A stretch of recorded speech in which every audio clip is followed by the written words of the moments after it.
This is the plant that has changed me at the core.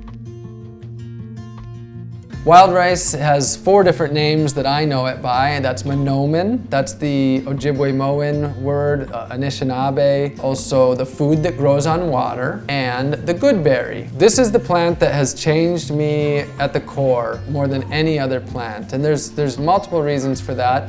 First of all, well, when I harvest wild rice, you're ricing at 10 a.m. and you rice all the way up until sunset. For an entire day, you're with this plant. One person is pulling the canoe along and the other is, we say knocking, but it's more like a whoosh, whoosh. And with every single whoosh, whoosh, whoosh, you've got another bite coming in the boat, another bite to bring you through the fall, through the winter, into the spring, and into next summer. So it's a deep immersion, and as you do that, you're interacting with the red-winged blackbirds, and you're interacting with the bluegill and the muskie below, and all of the rice worms. It's a really beautiful, connected experience with the earth. And I'm not myself a religious person, but if I was to have a church or a temple, it would be amongst the wild rice beds. That's one of the places where I just feel such just a wonderful sense of belonging and connection there. But what's even stronger than that for me is that wild rice, or Monoman, is a plant that has at least a 700-year unbroken relationship with humans.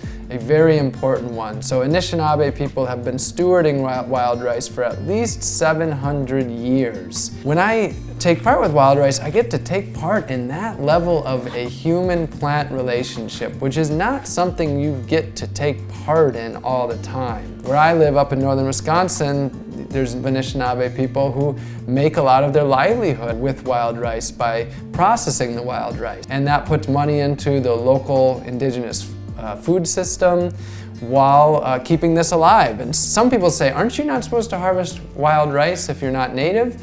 And it couldn't be further from that. The reality is that there's a coalition of native and non-native people that know with certainty that the more people who love wild rice, that's what's going to protect wild rice. Another note that's interesting is, when I'm out harvesting wild rice, it's clearly foraging, right? I mean, this is wild, it's wild rice. But then you think, well, if the Anishinaabe people have been stewarding this for over 700 years, am I actually not in their garden? Is it really foraging, or am I in somebody's garden? And then you even have Glyphwick and you have the DNR that are working together they'll often harvest rice from one bed and plant it in another bed. And so there's actually, there are human hands that are helping these beds to thrive. So foraging is not about necessarily wild. It's not about by any means going back to the way things were. For me, foraging is about really a deep connection with the earth. I am exploring what I know theoretically that the earth provides us with everything we need, but I want to know in every cell of my being that the earth provides us with everything we need to fully have that faith, that trust, that skill, that love, and that connection. And wild rice is one of the plants that has really helped me to go there, and so I'm very grateful to the Anishinaabe people for sharing their knowledge when they don't have to, and helping this food to be here.